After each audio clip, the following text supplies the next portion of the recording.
เติมเงินจากบัญชีธนาคารเข้าสู่ Binance ต้องเฮ็ดแนวใดเดี๋ยวคลิปนี้จะมาสอนให้เด้อบัญชี Binance ต้องทำการยืนยันก่อนหน้าบนนี้ให้เรากดคำว่าเพิ่มเงินถือแล้วเลือกตัวสุดท้ายการซื้อขาย P2P เด้อการซื้อขายแบบ P2P เนาะตัวสุดท้ายทั้งหลุมสุดเด้อเมื่อเข้าหน้านี้แล้วให้สังเกตเบิ่งเด้อทั้งถึงเป็น P2P เด้อ P2P จนทั้งถึงเขาไปหอดหน้านี่แล้วมันจะมีรายหารค่าบอกให้เราเลือกว่าเราจะเลือกทำการซื้อขายเทศธุรกรรมหารค่าใดเนาะอันดับหนึ่งก็คือให้เราเบิ่งราคามันเหมาะสมบ่เนาะสองมาให้เราเบิ่งข้อมูลส่วนตัวว่าเขาเจ้าผ่านการยืนยันตัวตน KYC สถานที่อย่างต่างๆบ่แล้ว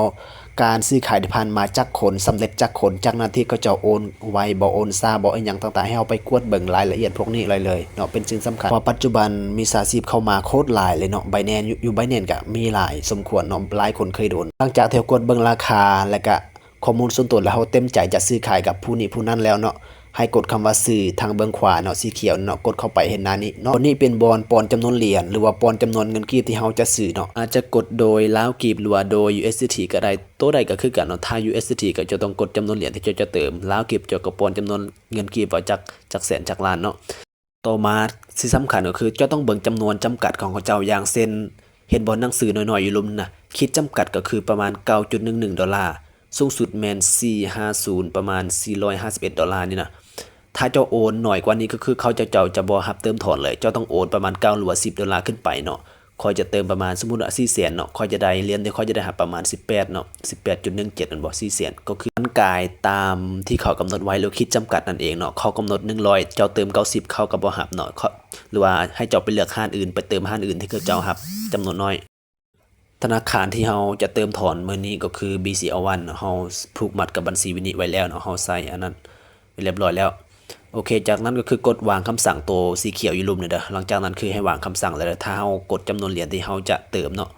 จากนั้นเคยกดวางคำสั่งอยู่ลุ่มนี้จากนั้นเห็นหน้านี้ให้กดบนสนทนาทางเบื้องขวาเนาะเบื้องขวาบนสนทนาตัวสีเหลืองแล้วบัดนี้เราจะทำการสนทนากับผู้พ่อค้าหรือแม่ค้าเนาะเราจะโอนเหรียญเราจะซื้อค่าเหรียญนำเขาเจ้าแม่นบ่นั่นหมายความว่าเราก็ต้องทักถามถ่ายสบายดีเนาะ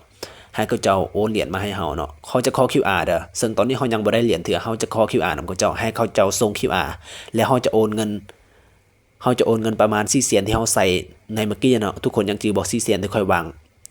ออเดอร์เมื่อกี้ค่อยวาง4เสียนตอนนี้ค่อยมาขอ QR ของเขาเจ้าเนาะค่อยวางออเดอร์แล้วค่อยมาขอ QR ของเจ้าให้เขาเจ้าส่ง QR มาให้ค่อยแล้วบัดนั้นค่อยจะโอนจำนวนเงิน4เสียนให้เขาเจ้า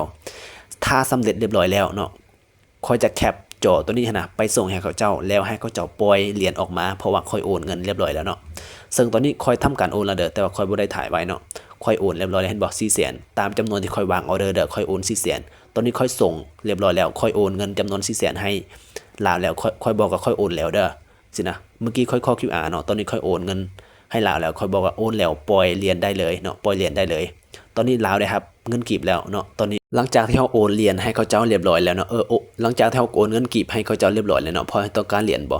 และเห็นบ่ทางถึงทางเบื้องขวานะว่าโอนแล้วแจ้งผู้ขายเฮาไปทาบนนี้เลยเฮากดแล้วก็ไปทาบนนี้หมายความว่าเฮากำลังทา18ดอลลาร์กับ.17นี่นะจากนี้เฮาก็มีแต่ทาให้เขาเจ้าโอนเหรียญมาเนาะให้เขาเจ้าโอนเหรียญมาให้เฮาเนาะว่ามันจะครบตามจำนวนบ่เฮาเบิ่งโอเคเขาจะโอนเหรียญมาให้แล้วเนาะโอเค